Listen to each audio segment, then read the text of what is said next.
Teologia moral para leigos. As virtudes teologais. Padre Antônio Roio Marim.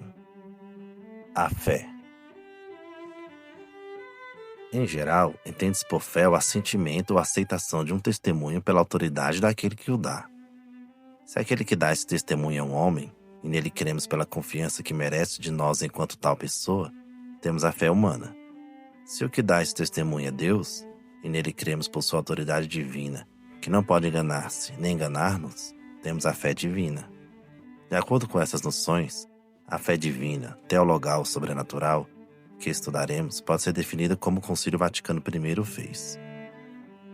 Uma virtude sobrenatural, pela qual, com a inspiração e a ajuda da graça de Deus, cremos ser verdadeiro o que por ele foi revelado, não pela intrínseca verdade das coisas percebidas pela luz natural da razão, mas pela autoridade do próprio Deus que revela, o qual não pode enganar-se nem enganar-nos.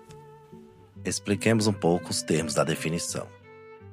Uma virtude sobrenatural, isto é, infundida por Deus em nossa alma, intelecto, que supera e transcende infinitamente toda a ordem natural, e seria impossível, por esta razão, adquiri-la com apenas as forças naturais, pela qual, com a inspiração e ajuda da graça de Deus, ou seja, seria totalmente impossível a fé sem a prévia moção e ajuda da graça, porque, sendo, como acabamos de dizer, uma virtude sobrenatural que supera e transcende infinitamente toda a ordem natural, o homem não poderia jamais alcançá-la abandonado às suas próprias forças naturais. É absolutamente necessário que a graça o mova e o ajude a produzir o ato sobrenatural da fé.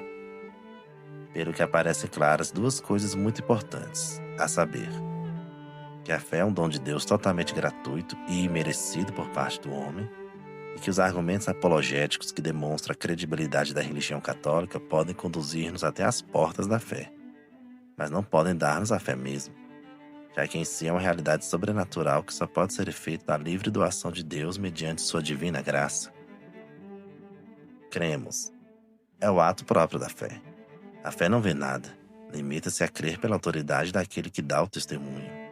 Como se diz em teologia, a fé é de non visis, e aquele que exigisse a clara visão ou evidência intrínseca das verdades da fé, demonstraria não ter a menor ideia da natureza mesma da fé. A fé é incompatível com a visão, e por isso mesmo desaparecerá absolutamente no céu. Da mesma forma que neste mundo desaparece a fé humana, que temos acerca da existência de uma cidade no dia que pela primeira vez pisamos pessoalmente em suas ruas.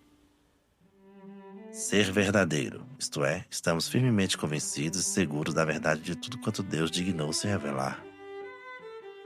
O que Deus revelou, ou seja, é o objeto material da fé, constituído por todo o conjunto de verdades divinamente reveladas, não pela intrínseca verdade das coisas percebidas pela luz natural da razão. Ou seja, deixaria de ser fé sobrenatural caso se visse sua verdade intrínseca pela luz natural da razão. Nem sequer na fé humana se dá a visão de sua verdade intrínseca, já que é totalmente incompatível com a noção mesma da fé, que se funda não na visão, senão no testemunho alheio, mas pela autoridade do próprio Deus que revela.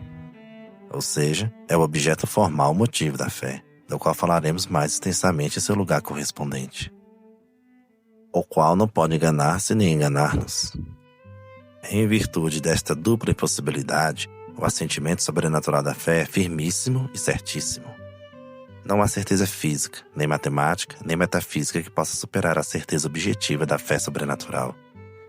É a maior e mais absoluta de todas as certezas, já que todas as demais se fundam na aptidão natural de nosso intelecto para conhecer a verdade, ou seja, em algo puramente criado e finito, ao passo que a certeza da fé sobrenatural se funda na verdade mesma de Deus, que é incriada e infinita. É impossível chegar a uma certeza objetiva maior. Pecados contra a fé. Em geral, pode-se pecar contra qualquer virtude por dois modos opostos, por excesso ou por falta. A razão é que as virtudes, como dissemos ao falar delas em geral, consistem no justo meio entre dois extremos, e ainda que isto corresponda propriamente às virtudes morais, repercute de alguma maneira nas teologais, a menos por parte do sujeito e do modo de praticá-las. Assim, contra a fé se opõem, por excesso, credulidade excessiva e superstição, ou por falta, infidelidade, apostasia, heresia, dúvida, ignorância, omissão de seus atos. Pecados por excesso. A excessiva credulidade.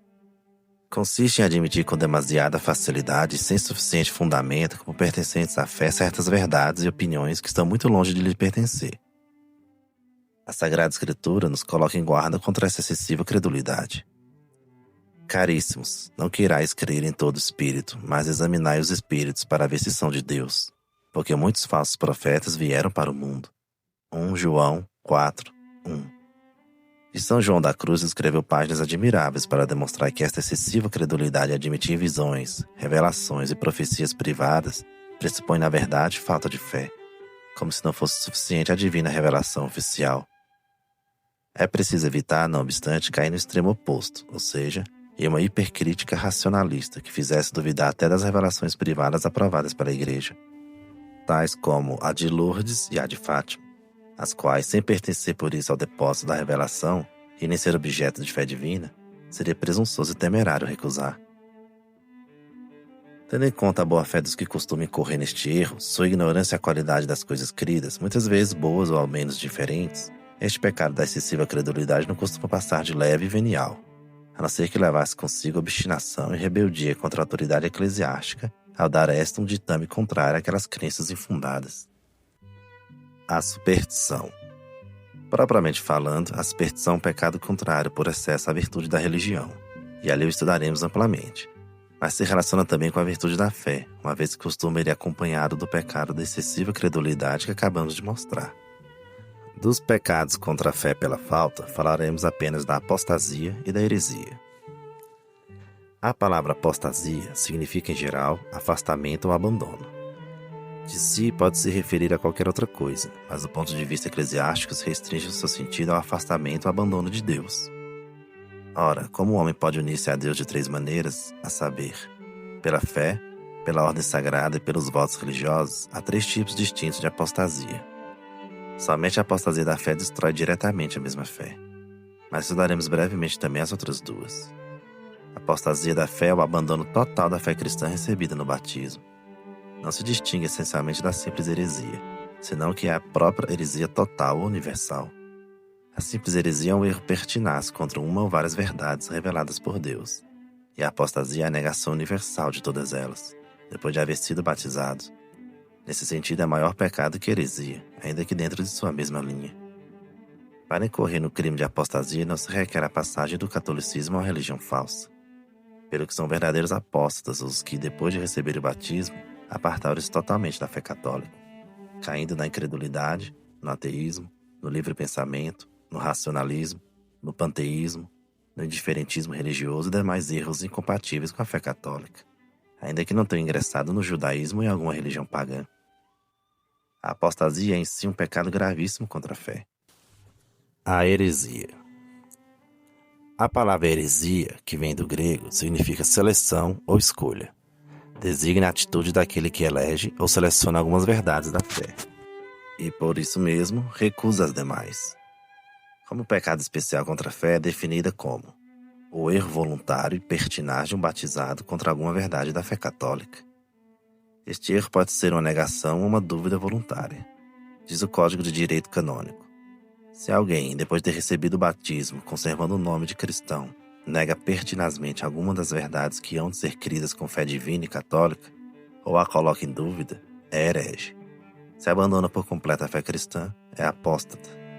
Finalmente, caso se recuse a submeter-se ao sumo pontífice ou se negue a comunhão com os membros da igreja que lhes estão submetidos, é cismático. Na realidade, toda heresia parcial coincide no fundo com a apostasia total da fé. Porque, recusada uma verdade qualquer de fé, recusa-se o motivo formal desta, e a autoridade de Deus, que revela, e não o próprio capricho seletivo para escolher esta ou aquela verdade. Por isso, Santo Tomás diz expressamente que a apostasia não implica uma determinada espécie de infidelidade, senão certa circunstância agravante. A heresia pode ser material, é o erro involuntário, ou ao menos, sem pertinácia da vontade. Formal, é o erro voluntário e pertinaz contra a fé. Interna, se existe tão somente na inteligência. E externa, pode ser oculta, se ninguém ou muitos poucos a conhecem, por exemplo, em uma carta ou em anotações íntimas. Ou pública, caso se manifeste diante de muitos por palavra, por escrito ou por sinais. A heresia puramente material não é pecado em si, mas pode ser em circunstâncias especiais. Em si não é pecado porque é involuntária e, por esta razão, inculpável. Mas poderia ser pecado se surgissem dúvidas sobre a legitimidade daquela seita ou opinião herética e não se fizesse diligência alguma para averiguar a verdade. Se as dúvidas fossem graves, cometer-se-ia pecado mortal, de ignorância na fé, não propriamente de heresia. Se fossem leves, não passaria de pecado venial. É herege puramente material aquele que está em disposição de submeter-se ao juízo da igreja ao notar o erro. Aquele que desconhece por completo a verdadeira fé e nunca duvidou de sua falsa religião. Ou aquele que, duvidando de sua fé, fez as diligências possíveis para averiguar a verdade.